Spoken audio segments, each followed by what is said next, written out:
బీజేపీపై TPC chief Mahesh Kumar Goud fire అయ్యారు. విలీన దినోత్సవాన్ని బీజేపీ రాజకీయం చేయాలని చూస్తోందని ధ్వజమెత్తారు. దేశ స్వాతంత్ర పోరాటంలో కానీ తెలంగాణ సాయుధ పోరాటంలో కానీ బీజేపీ ఎక్కడుందని ప్రశ్నించారు. బీజేపీకి గాంధీ అంటే పడదని, కానీ గాంధీజీని హత్య చేసిన గాడ్సేను వాళ్లు దేవుళ్లా చూస్తారని విమర్శించారు మహేష్ కుమార్ గౌడ్. దినోత్సవాన్ని కూడా రాజకీయం చేస్తున్నటువంటి బీజేపీ పార్టీ అటు స్వాతంత్ర పోరాటంలో లేదు, అటు తెలంగాణ సాయుధ పోరాటంలో లేదు. బీజేపీ పార్టీ పుట్టిందే 1980లో. సో వారి వల్ల వారి ఘనకార్యం అటు స్వాతంత్ర పోరాటంలో లేదు, తెలంగాణ సాయుధ పోరాటంలో అంతకన్నా లేదు. కానీ వారి వల్ల తెలంగాణ విలీనోత్సవాన్ని విమోచన దినంగా రాజకీయం చేసినటువంటి సందర్భం.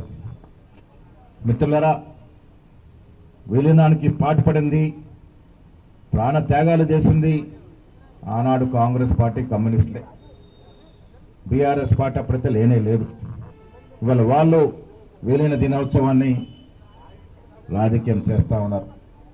మిత్రులారా, బీజేపీ పార్టీకి గాంధీజీ అంటే పడదు, కానీ గాంధీజీ హత్య చేసిన గాడ్సే మాత్రం వారికి దేవుడు.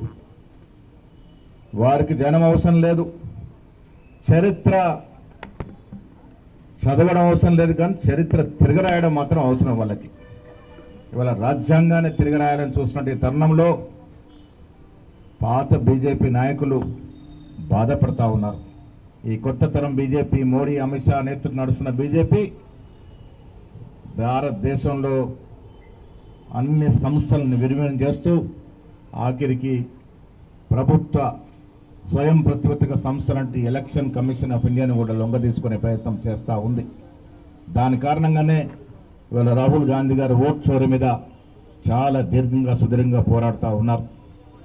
అధికారమే పరమావధంగా, అధికారం ఉండడమే తప్పనిసరిగా చేసుకుంటూ బీజేపీ ఓట్ చోరీకి పోటీపడడం వల్లనే మూడవసారి అధికారంలోకి వచ్చిందని అనుమానాలు ద్రోపడి విధంగా రాహుల్ గాంధీ గారు రుజువులు చూపిస్తున్నటువంటి సందర్భం ఇవాళ. ఇలా బీహార్ ఎన్నికల్లో కూడా సర్ పేరిట సామాన్య ఓట్లు తొలగిస్తున్నటువంటి సందర్భం.